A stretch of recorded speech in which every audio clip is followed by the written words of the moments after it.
The night was thick with the kind of silence that feels heavier than words.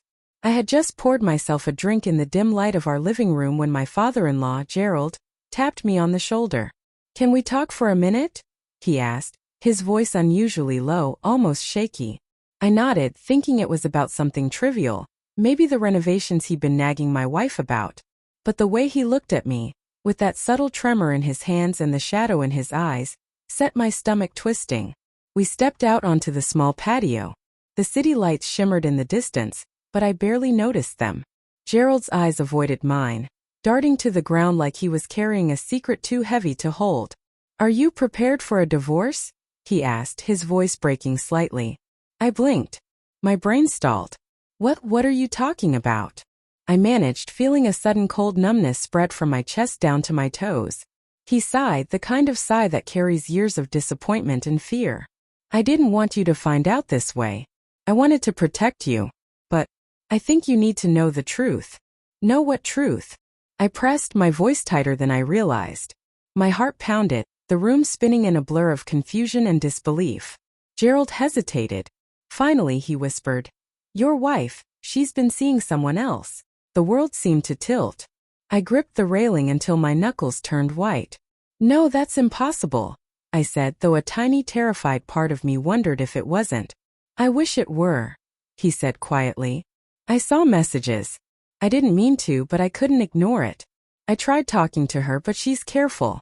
You might be the last to know." I felt like I had been shoved off a cliff.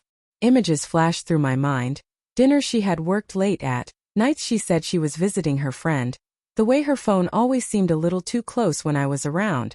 Could all of it have been lies? Every laugh, every touch, every "I love you," whispered in the quiet hours of our bed, were they lies? I need to see her," I stammered, the panic climbing like fire through my chest. Gerald shook his head slowly. "I don't think she'll admit it if you confront her. Not yet. Maybe not ever. But I wanted you to be ready.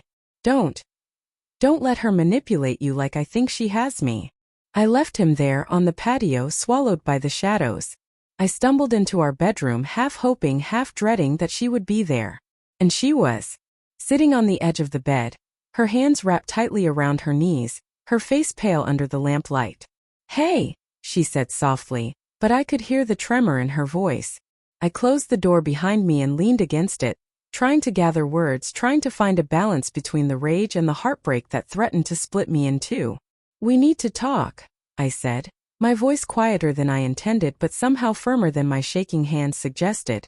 She looked up, eyes wide, a mixture of guilt and defiance. "About what?" "I know," I said simply. The words hung there, heavy and accusing. "I know you've been seeing someone else." She froze. For a moment, the room was silent except for the low hum of the city outside our window. Then her shoulders slumped, a small, defeated sigh escaping her lips. I didn't want you to find out like this," she admitted, her voice cracking. The room spun. I wanted to scream, to throw something, to make her feel the pain I felt, but all I could do was sink into the nearest chair, staring at her. "How long?" I asked, my voice hollow. "Several months," she whispered. I didn't know how to stop. I never wanted to hurt you, not really. But I don't know. Her words dissolved into tears. I felt a strange mix of fury and despair. Part of me wanted to reach out, to comfort her, to understand why the woman I loved had betrayed me. But the other part recoiled in horror. How could I ever trust her again? How could I look at her without remembering every lie, every secret she had kept from me?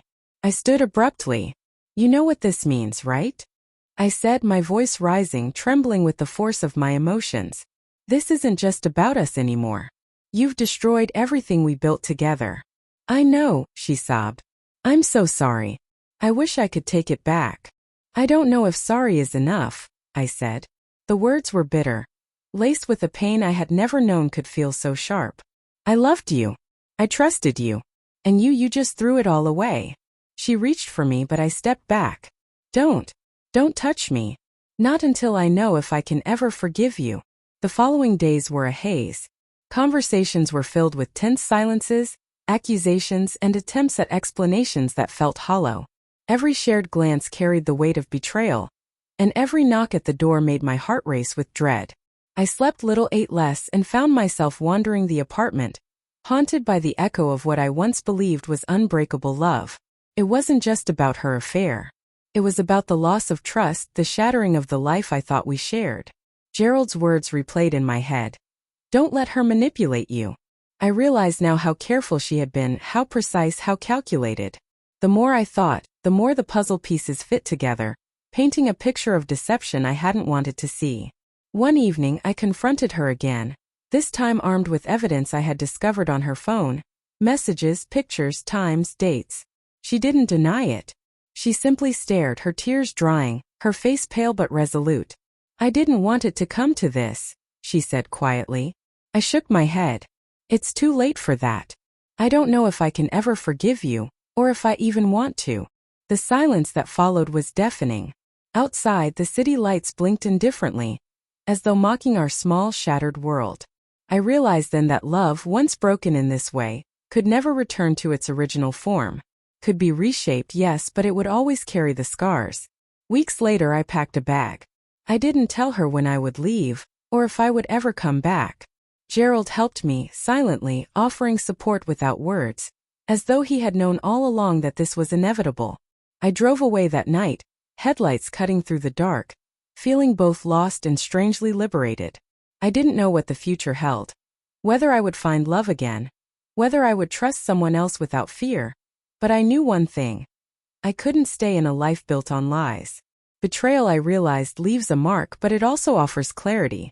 I had a choice now, to let it destroy me completely, or to rise from the ashes stronger, wiser, and determined not to let anyone take my peace again.